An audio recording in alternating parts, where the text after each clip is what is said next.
पीछे हमने प्रोटीन पढ़ा था और प्रोटीन पढ़ाते समय हम ये बताए थे कि प्रोटीन जो होता है वो अमीनो एसिड, बहुत सारे अमीनो एसिड से मिल के बनता है और अमीनो एसिड जो होते हैं एक दूसरे से पेप्टाइड बॉन्ड से जुड़े होते हैं। तो अब हम पढ़ेंगे कि अमीनो एसिड्स क्या होते हैं।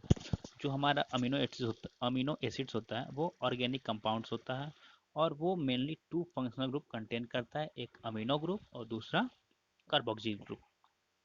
जो हमारा अमीनो ग्रुप होता है वो बेसिक होता है, जबकि कार्बोक्सिल ग्रुप जो होता है वो एसिडिक होता है इन नेचर। ये तो आपको पता ही होगा। जो हमारे अमीनो एसिड्स होते हैं उसको अल्फा अमीनो एसिड भी कह सकते हैं, और वो कब कहेंगे जब एक ही कार्बन एटम पे कार्बोक्सिल और अमीनो ग्रुप अटैच होते हैं तो उसे अल्फा कार्बन कहते हैं।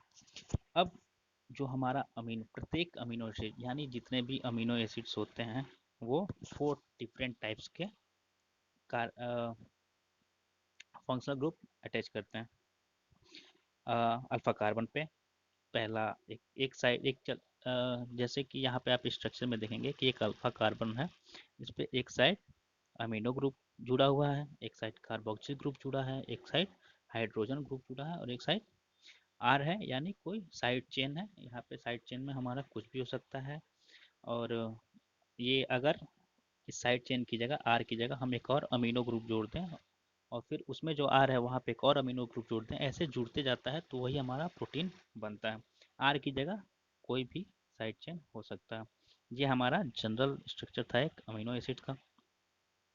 मैंने पीछे ही बताया था कि नेचुरली जो अमीनो एसिड्स होते हैं इन नेचर में 300 से अधिक पाए जाते हैं। 300 से अधिक अमीनो एसिड्स नेचर में पाए जाते हैं, लेकिन 20 ही ऐसे अमीनो एसिड्स हैं जो कि प्रोटीन मॉलिक्यूल्स का फॉर्मेशन करते हैं, प्रोटीन स्ट्रक्चर का फॉर्मेशन करते हैं।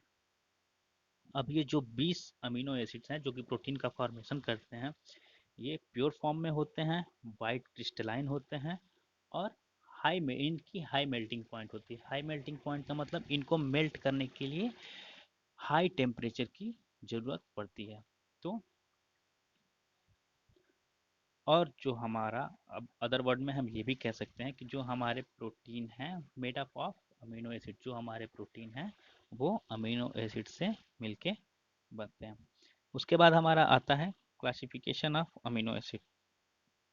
जो हमारा अमीनो एसिड्स है मेनली इसे 3 टाइप से डिवाइड किया गया है। पहला है based on the structure oblique carbon chain, यानी कि कोई भी अमीनो एसिड्स है उसके स्ट्रक्चर और उसके कार्बन चेन के आधार पे उसका क्लासिफिकेशन।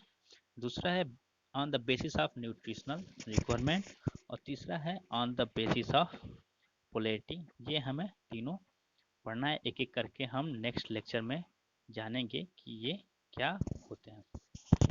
Thank you.